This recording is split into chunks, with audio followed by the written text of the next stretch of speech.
FM 101.9, muy buenas tardes y comenzamos con Prohibido Olvidar los martes de 15 a 16 horas con Pablo Aceto, Fede Garrido en la operación técnica y quien te habla, Gloria Álvarez, por la FM 101.9. Para escucharnos por internet, www.fm1019online.com, y también estamos en YouTube. Busca Prohibido Olvidar. Prohibido Olvidar también en Facebook y Twitter. Muy bien, vamos a saludar ahora a Pablo Aceto. ¿Qué tal, Pablo? Buenas tardes. Muy buenas tardes. Hoy estamos en vivo, aparte, lógicamente, ¿no? En el aire de la 101.9, en internet por la 101.9, YouTube, Facebook, Twitter. Nunca lo mencionamos, a lo de las redes sociales. Vamos a tirar también Telegram, vamos a abrir también. Y en Blogspot, porque Prohibido Olvidar tiene también sus página en el blog, donde cuelga también algunas notas escritas, sí, y todos los videos del programa. Bueno, mientras preparamos la columna de Alberto Cortés, que hoy se llama Un nuevo presidente en los Estados Unidos, vamos a contar un poquito el programa. Segunda ola, combustibles, cortes de carne más baratos, hay demoras en el IGA, suspensión de un vuelo, freno a aumentos y volvemos a la presencialidad.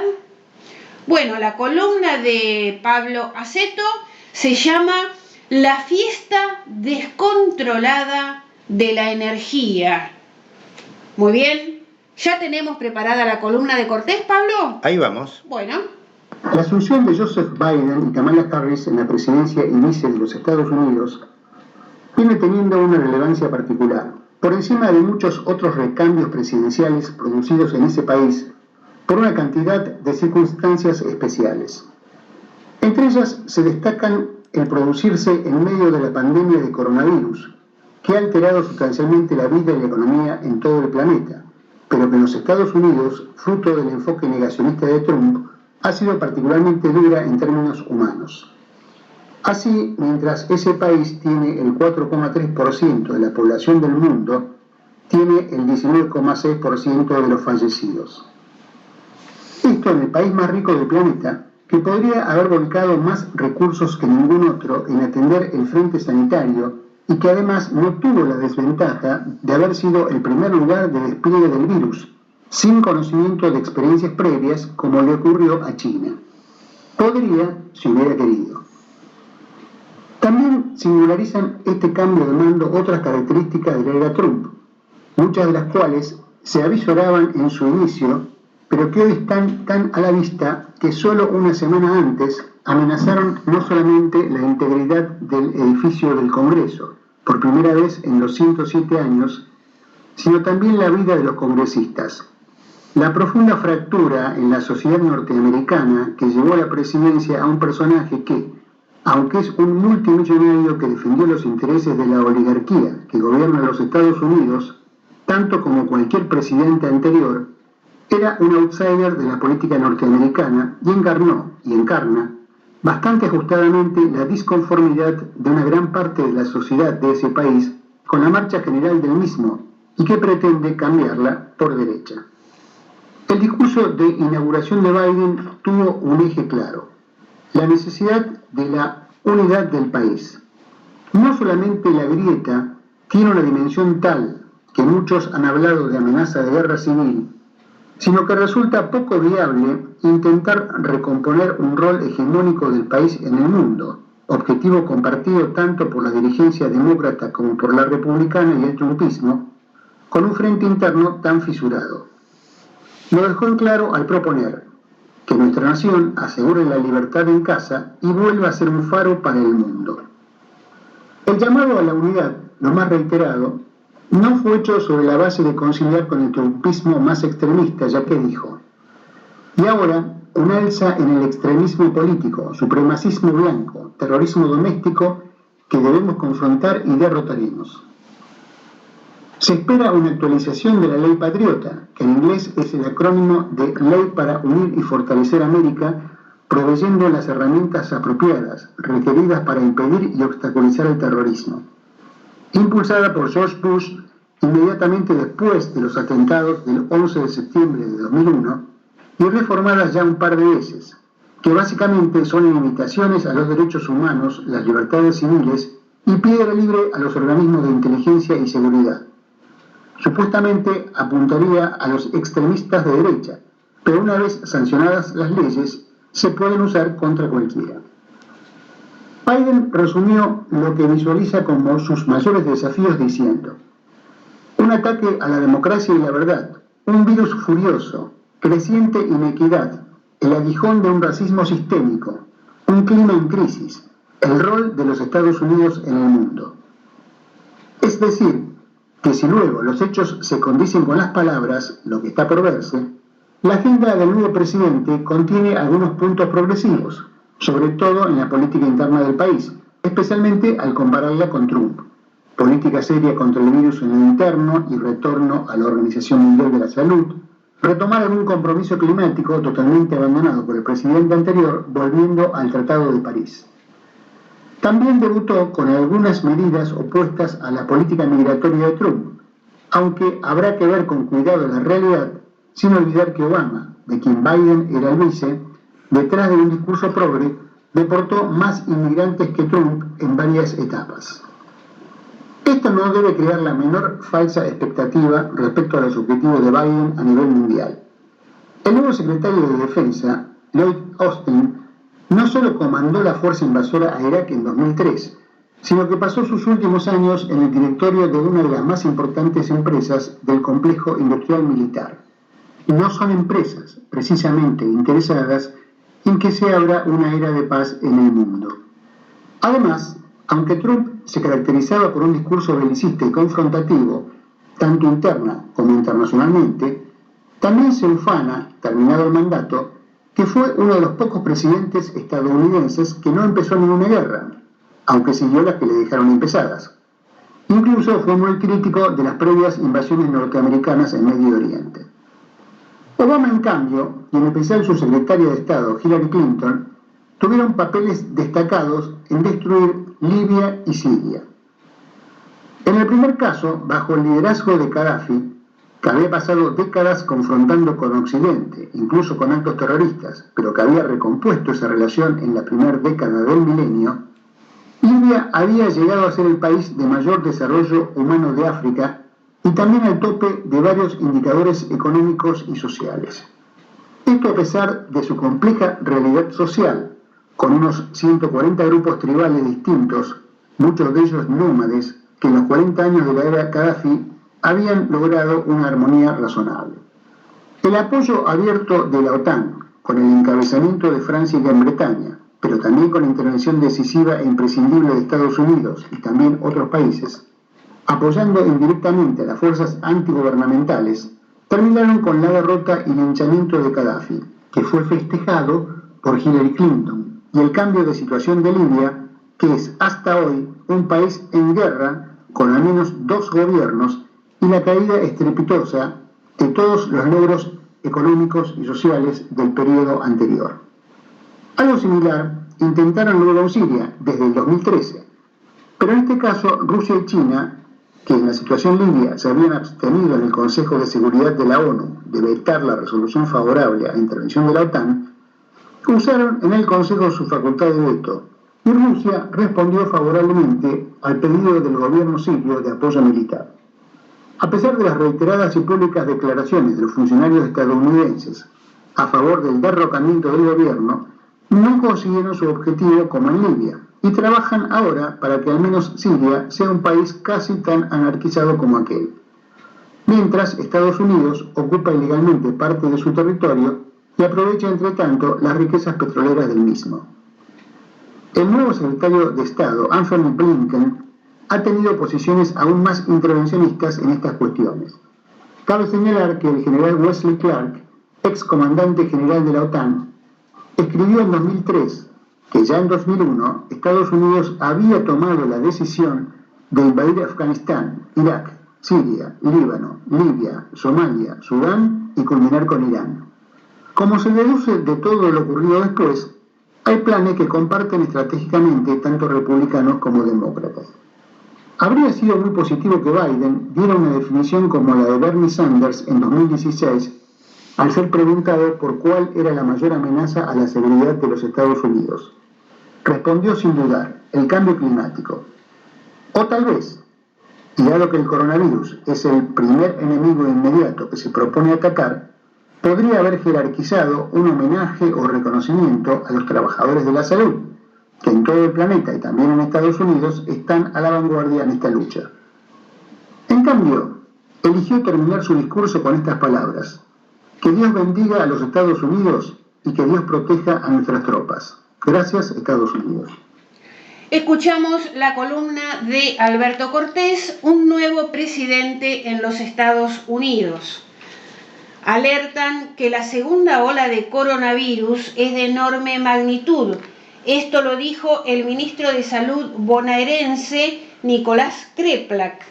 En la mañana del lunes, el viceministro de Salud, Kreplak, se refirió a una posible segunda ola de coronavirus durante el invierno, que estimó que se tratará de una enorme magnitud.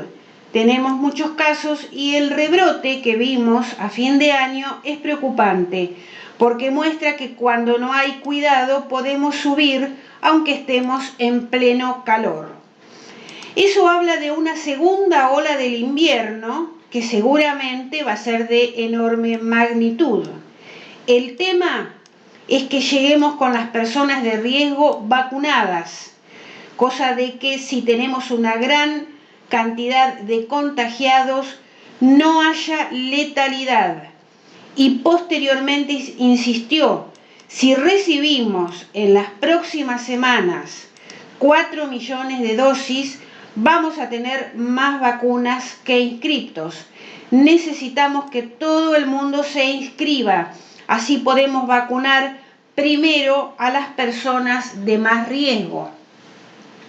Dijo Kreplak: cuando me apliqué la vacuna tuve un poco de dolor muscular por la noche, como si me hubiese estado por subir la fiebre, pero enseguida se pasó. Algunas personas tienen que tomar un analgésico, pero nada más que eso. Vamos a otro tema. El gobierno posterga hasta mediados de marzo la suba en el impuesto a los combustibles.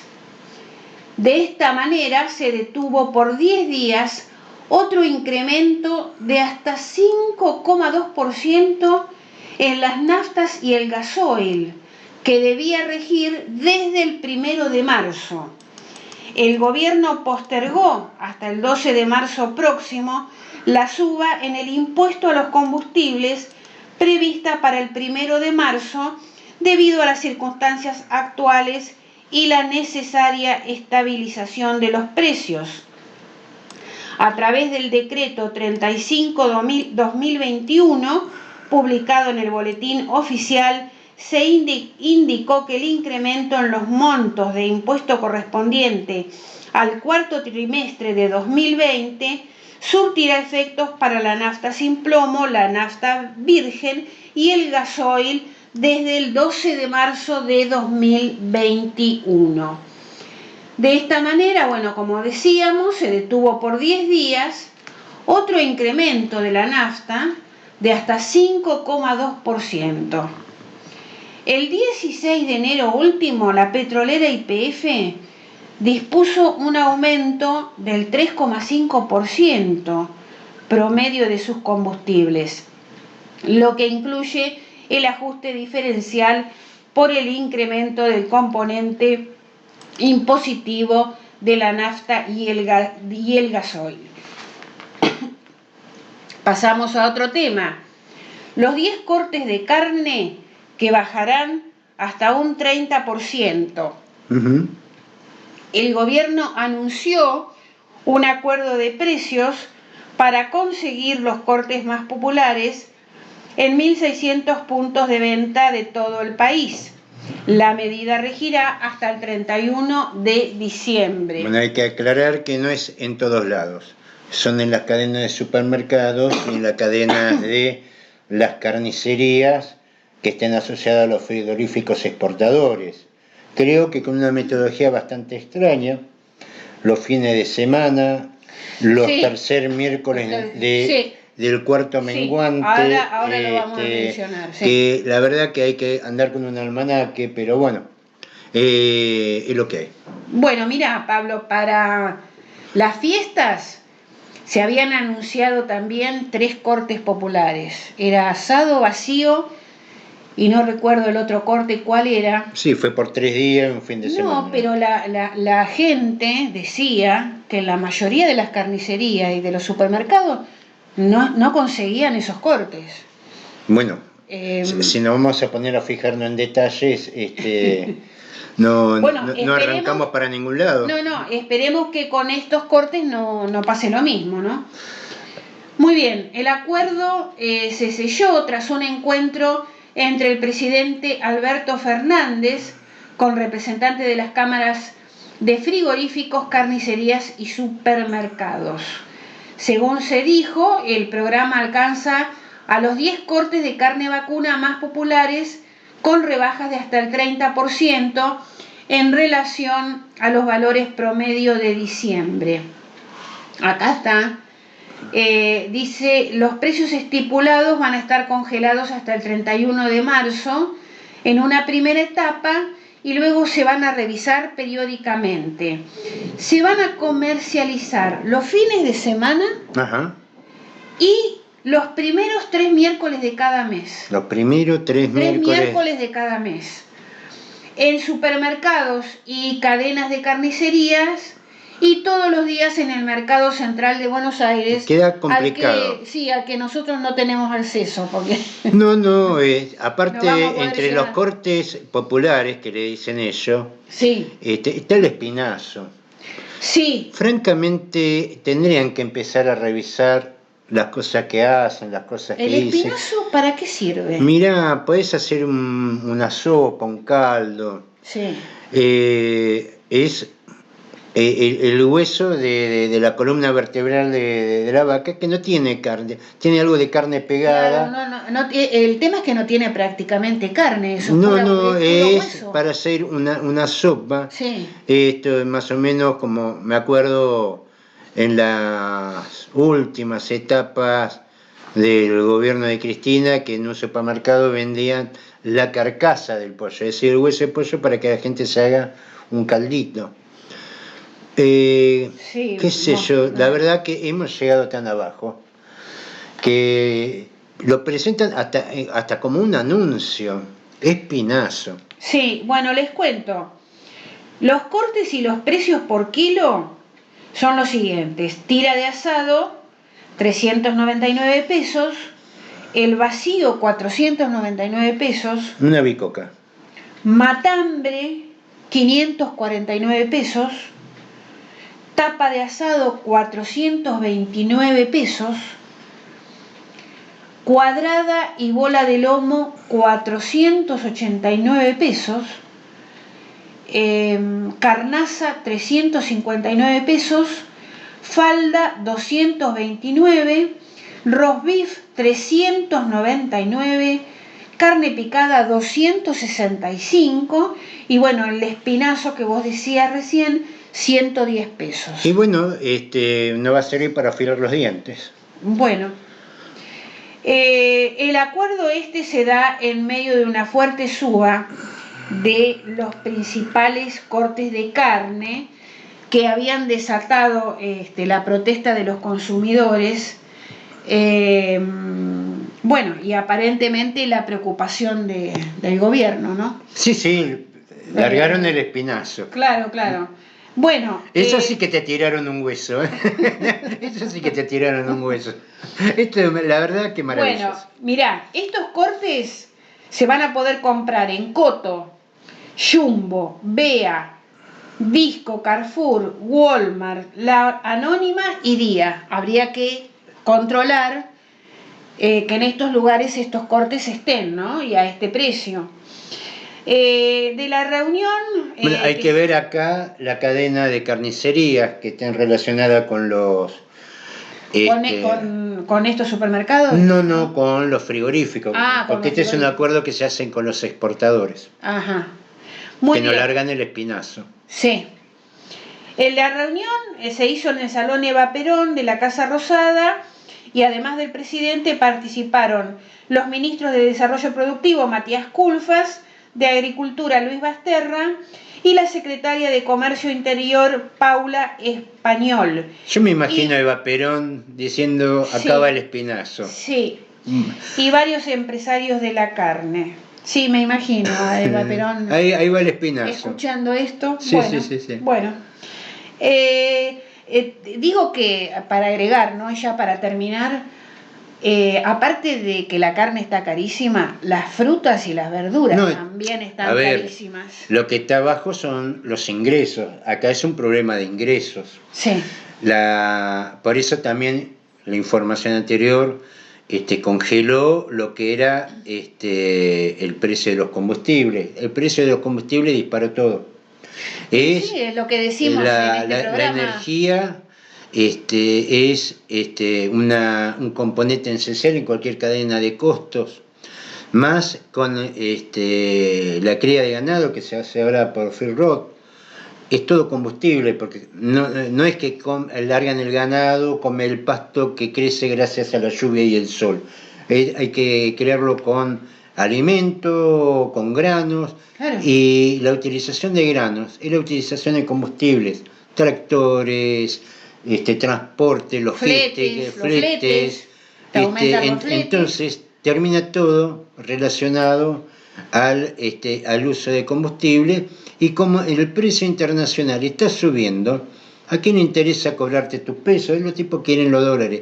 Lo que yo no entiendo, porque hay muchos otros cortes de carne, que en Europa no se consume. Sí. Se consume carne magras, esto ya lo hablamos una vez. Sí. Pero aparentemente, a ver, que crían las vacas sin costillas, ¿cómo hacen? La vaca nace con costilla. Entonces, ¿qué es mejor? ¿A dónde lo exportan? No lo puede exportar en ningún lado. Lo puede consumir acá, en Uruguay, en Paraguay, y para de contar, porque tampoco los brasileños son de consumir ese tipo de carne.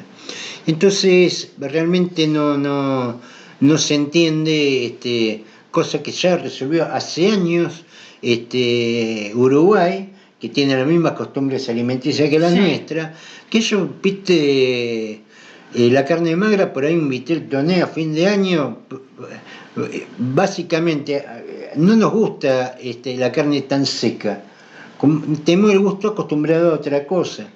Y justamente lo que estamos acostumbrados no es mercadería de exportación, así que no se entiende qué es lo que está pasando. Repetí cómo es lo de Uruguay, Pablo. Bueno, Uruguay tiene dos, digamos, ellos definen como saldo exportable los cortes magros. Sí. Los cortes que no tienen hueso, no tienen grasa. Ese es el saldo exportable, casi el 100%. ¿Por qué? Porque el uruguayo es como nosotros. A ellos les gusta la costillita, les gusta la falda, ahí donde el carbón achicharra la grasa, porque tenemos esa costumbre, una costumbre compartida. Entonces tienen un producto que es el consumo del uruguayo, que es exactamente igual al nuestro, con los precios para uruguayos. Exacto.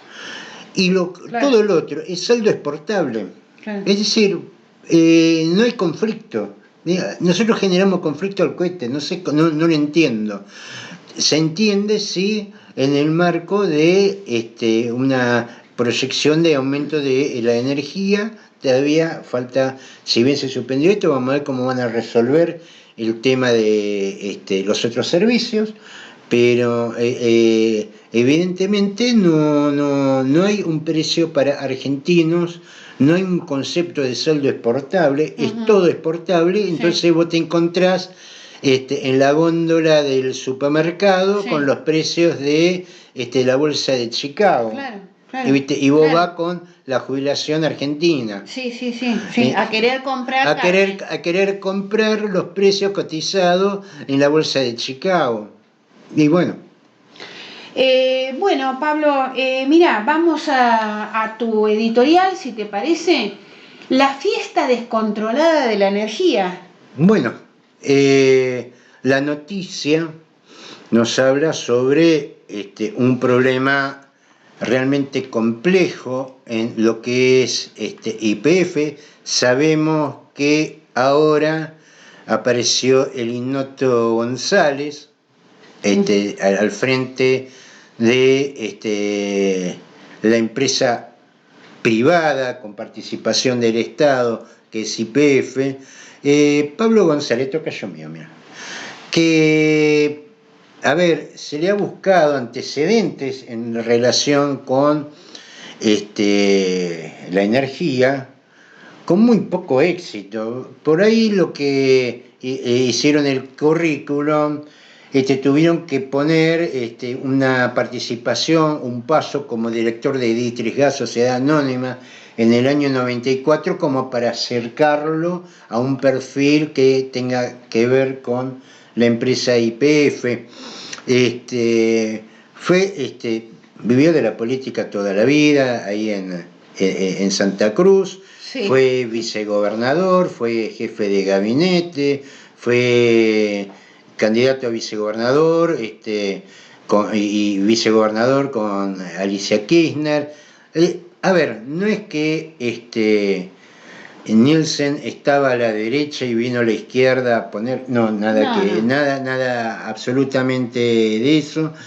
Es un conflicto que tiene que ver con la relación de Cristina Kirchner con la energía. Todos estamos hablando sobre, y ocupa litros, ríos de tinta y horas de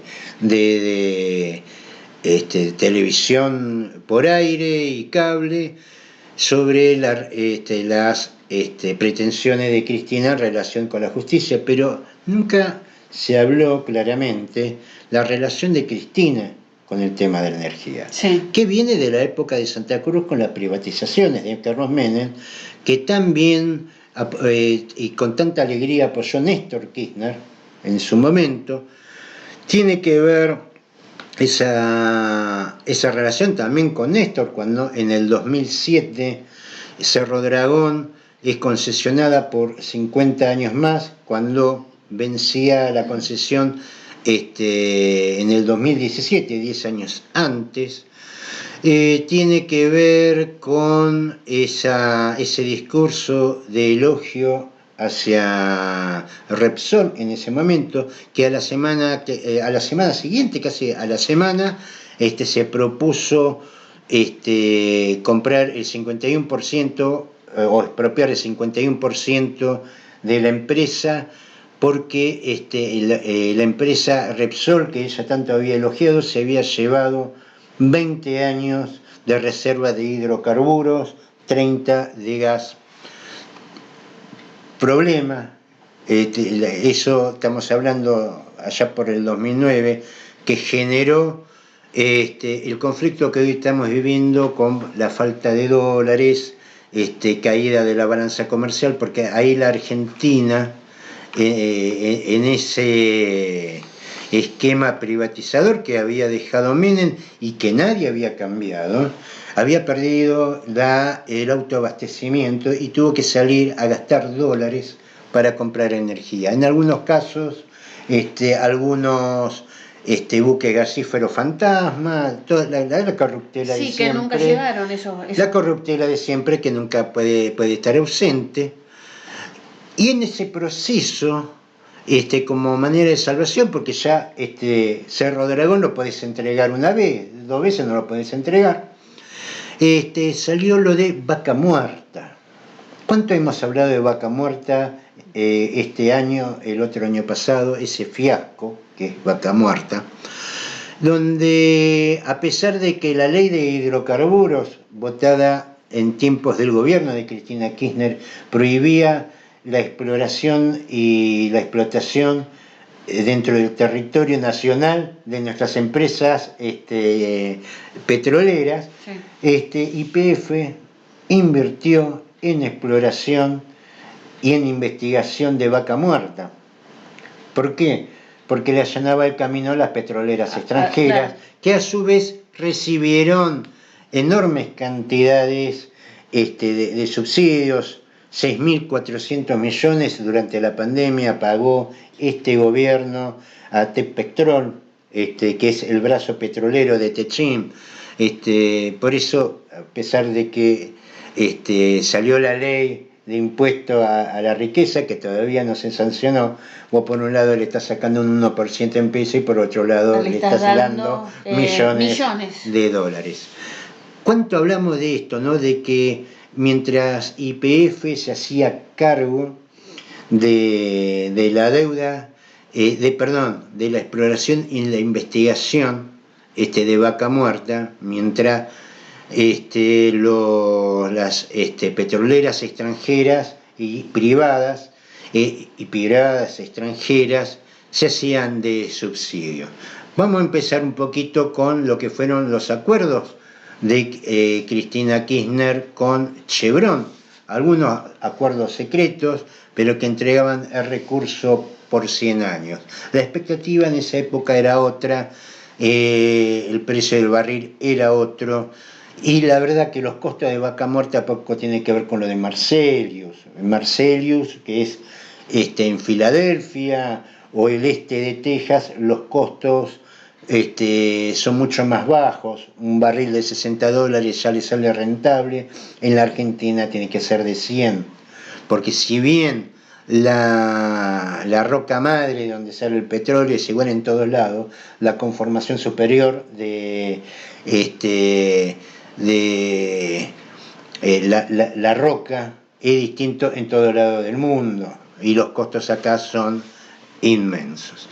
En esa historia tenemos que recordar la resolución 1077, que establece que la cotización del petróleo en Argentina se hace por la variedad Brent. La variedad Brent, que es la más cara, es la que se usa en los mares del norte, que poco tiene que ver con nuestra realidad, siempre fue WTI, que siempre fue 10 puntos más económica que la Brent. ¿Quién modificó eso? Eso, resolución 1077 del año 2014, presidente era Cristina Fernández de Kirchner. Sí.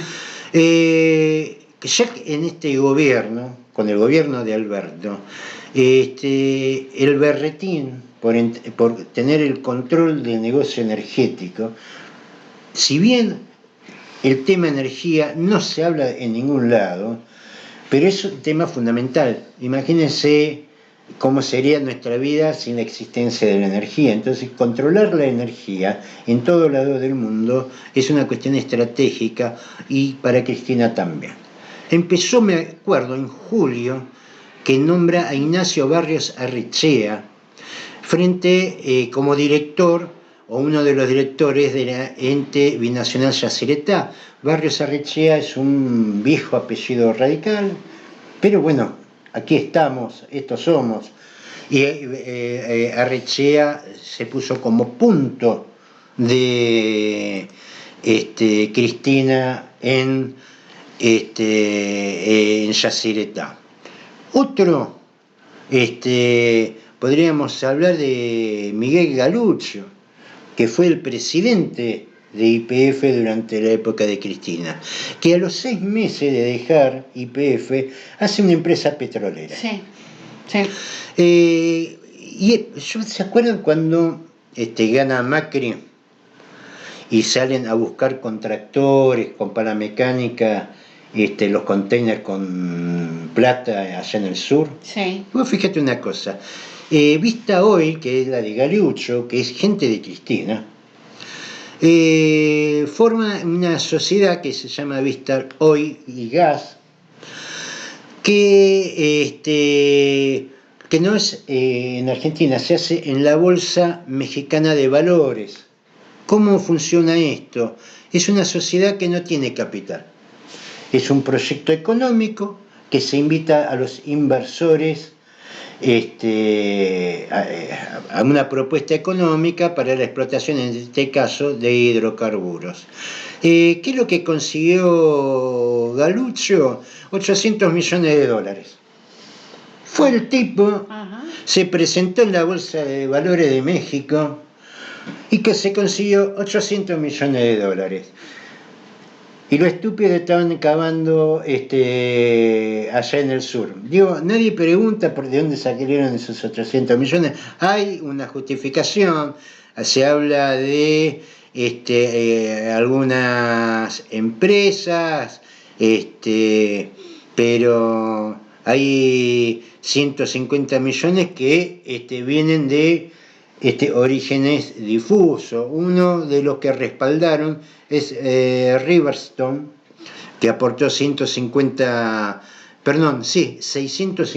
millones de dólares, que son todos inversionistas que están relacionados en Vaca Muerta. Así que claramente Galucho utilizó una situación de poder, porque, a ver, si abriste la empresa 6 meses después, es porque vos ya la estabas creando, sí, vos ya la estabas trabajando siendo el presidente de YPF. Y salió y se consiguió 800 millones de dólares, mientras los otros estaban cavando en el sur buscando el tesoro perdido. Digo, nadie se le ocurrió preguntarle a Galucho de dónde salió toda esa plata. Volviendo más acá, después de Chevron, los acuerdos con Chevron, el negocio de Vaca Muerta, como ya habíamos dicho en un principio, que donde todas las petroleras privadas y extranjeras recibieron regalías, incluso recibieron el beneficio del barril criollo a $45 el barril, cuando el precio internacional estuvo a 22 y llegó a 30, pero a largo tiempo. Pero YPF no recibía subsidios. YPF se hacía cargo de los gastos. ¿Cómo se hacía cargo de los gastos? Endeudándose. ¿Cuánto se endeudó YPF para los trabajos de inversión, perforación, investigación en Vaca Muerta? La friolera de 6.300 millones de dólares, que es justamente ahí un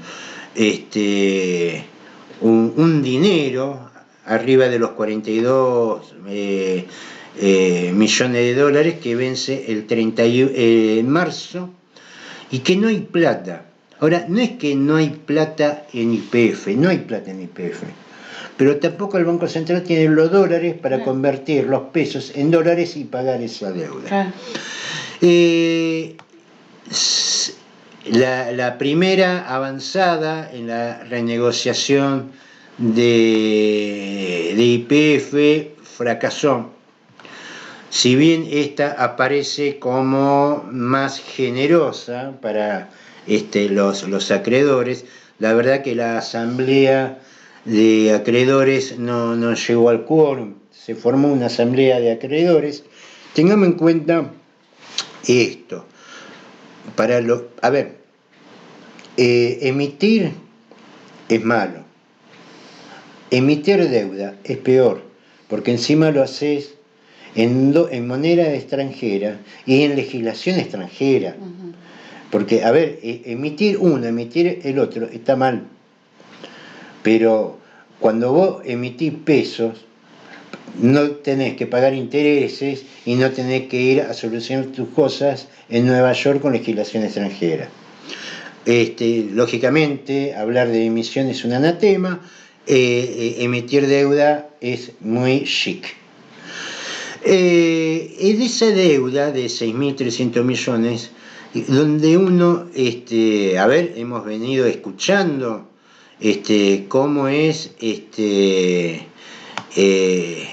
negocio de Vaca Muerta, que le engañaron a Mirta diciéndole que iba a salvar al país, y resulta que terminamos Vaca Muerta y la Vaca Muerta nos arrastró a la tumba. Es cierto, la pandemia trajo una caída de los valores del crudo que no era previsible.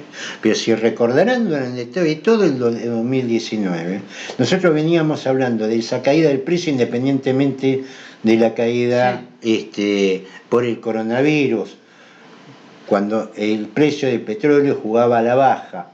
Ya antes, no es que somos...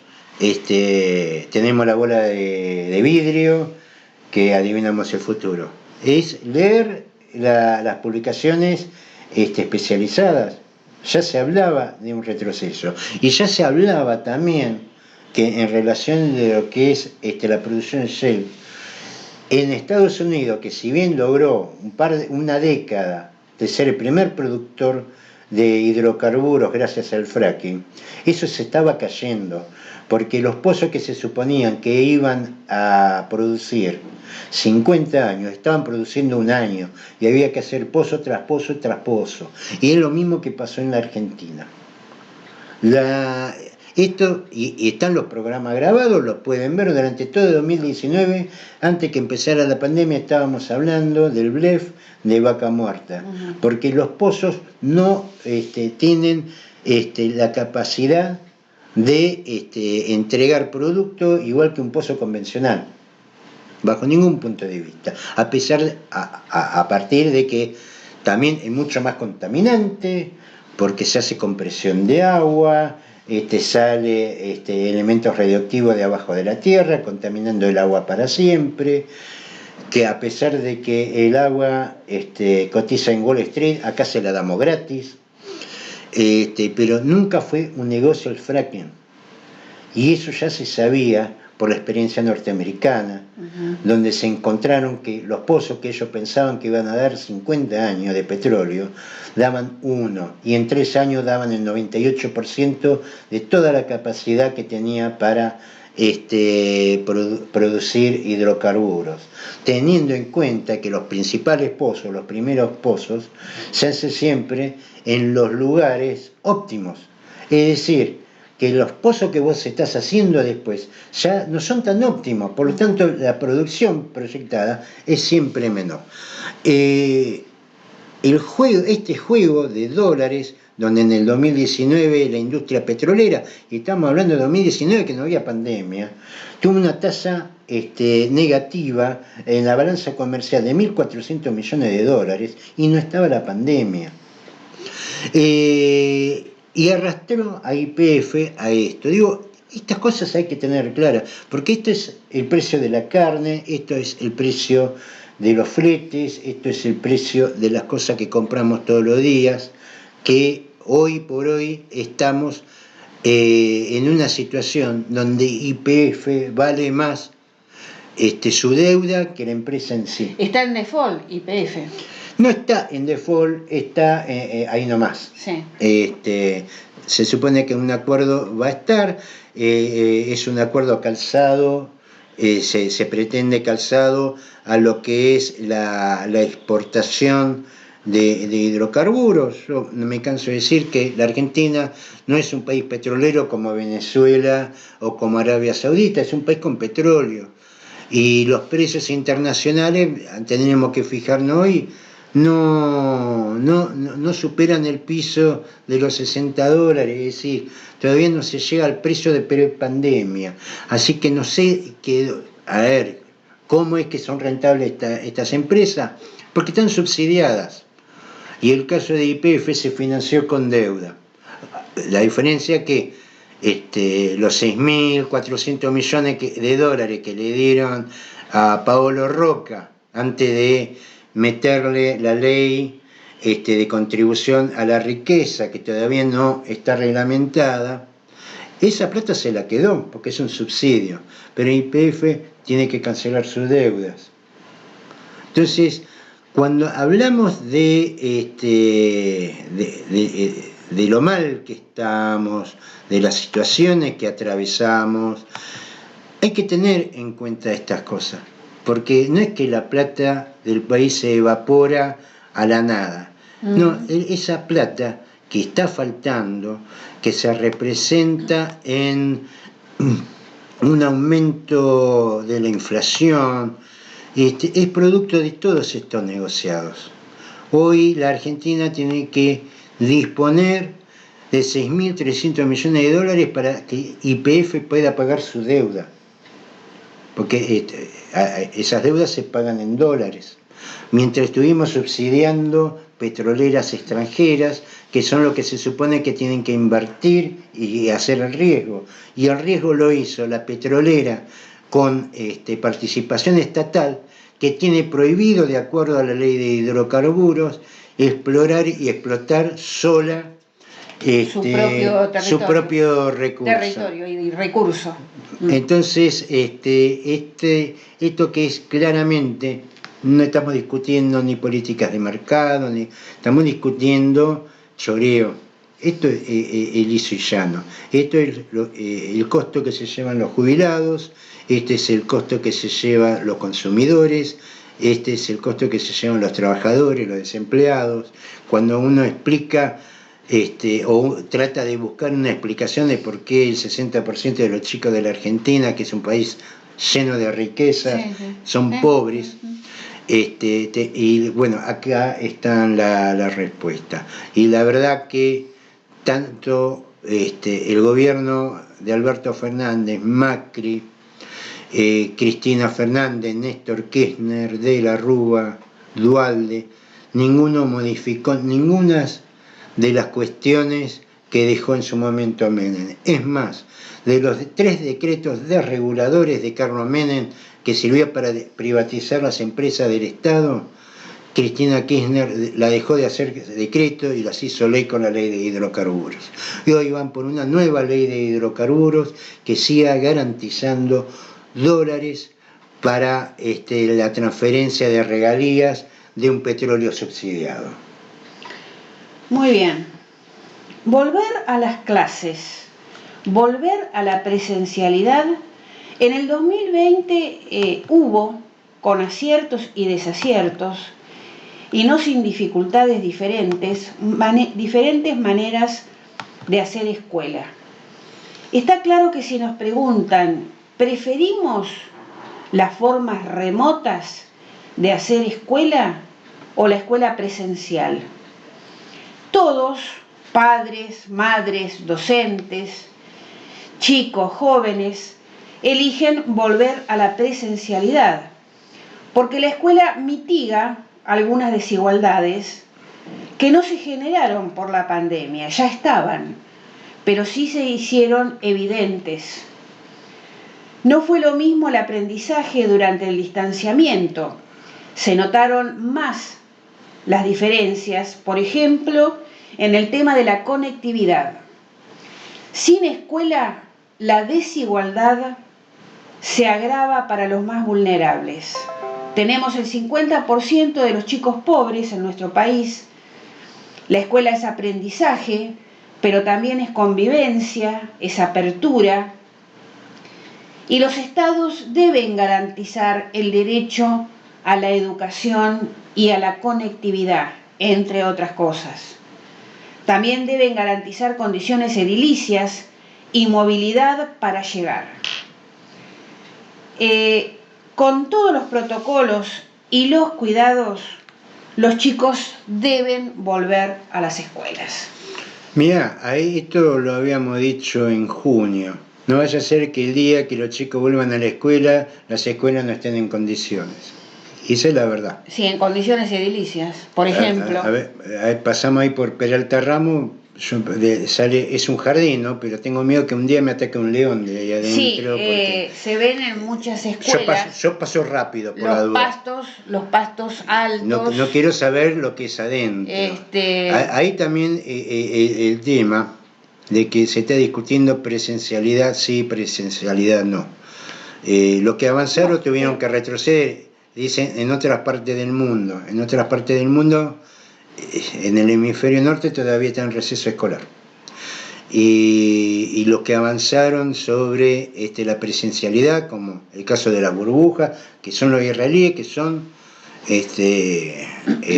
sociedades muy organizadas porque están acostumbrados a la guerra, están todos los días mirando para arriba que venga un misil, tuvieron que retroceder en chancleta. Y el éxito de la calle Pou duró poco. La diferencia entre todo lo otro es que los gobernantes y la oposición hablan mucho menos y solucionan mucho más cosas.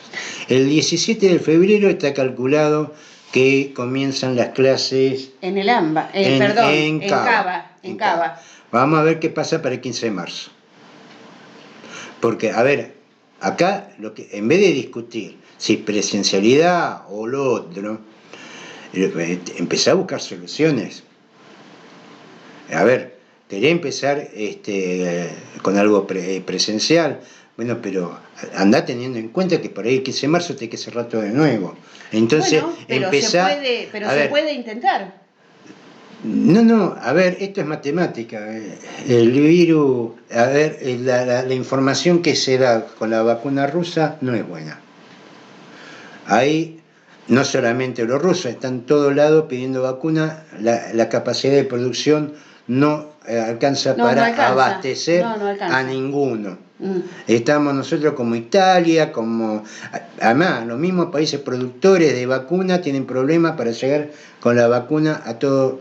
Yo me imagino que Putin primero va a privilegiar a los rusos, porque tiene que mover su país. Yo creo que acá no es cuestión de decir presencialidad, no. El tema es empezar a solucionar problemas. De la misma manera que vos tenés que solucionar los problemas edilicios para que cuando empiecen los chicos la clase resulte que después el 40% de las escuelas no pueden abrir porque están hechas pelota. Sí. De la misma forma tenés que fijarte cómo solucionar ese problema de conectividad. También. Eso lo dijimos en varios programas. Porque acá no es que va un problema de hinchada donde se pone... No, acá el tema es solucionar problemas. Y lo que vemos en una discusión que poco tiene que ver con decir solucionamos problemas. No se soluciona ninguno. El 17 de febrero, que comienzan las clases, sabiendo que todo lo que es el espectro de la economía relacionada con el turismo viene hecha pelota, vos por 15 días o por menos ya le pusiste un límite. A lo poco que había, sí, no va a haber ya nada. Siempre en las clases, yo me acuerdo, yo empezaba en marzo. Yo empezaba en marzo la clase. No sé en qué, yo no veo a los chicos mucho más vivos que lo que era yo antes. Vamos a decir, entre el 9, 10 de marzo... Empezaron las clases. Ahí empezaban las clases. Y salíamos todos leyendo y escribiendo. Y terminábamos en diciembre. Y viste, y una semana más, funcionaba una semana todo. Menos, no, claro, yo te digo la verdad, no sé si las escuelas están en condiciones. Ese va a ser el papelón, especialmente se va a dar en Provincia de Buenos Aires. Y lo de Cava empieza en el 17 y el 15 de marzo hablamos, a ver cómo te fue. Lo que no vaya a ser que tengan que recular, como tuvo que recular Israel, como tuvo que recular Alemania, Italia, Francia. Francia tuvo que meter un toque de queda en pleno verano. Y a nosotros la clase nos empieza en marzo. En febrero quieren en Cava. Creo que acá el tema es una discusión gansa de presencialidad o no presencialidad. Acá vos lo que tenés es que dar soluciones y saber que es muy probable que el 15 de marzo se termine todo. Muy bien. El ENACOM, ya estamos terminando. El ENACOM frenó los aumentos ilegales de cable, internet y telefonía móvil e intimó a devolver los importes. El gobierno recordó que solo se autorizó una suba del 5% y estas empresas aumentaron un 20%. Bueno, acá terminamos con Prohibido Olvidar. Nos estamos despidiendo hasta el martes que viene con música. Hasta el... Nos vemos, seguramente será diferido, Sí, va a ser el martes grabado. que viene, veremos, porque todavía, ¿viste? De acá al martes hay un siglo. Martes Sí, sí. sabremos. Martes sabremos. Bueno, muy bueno.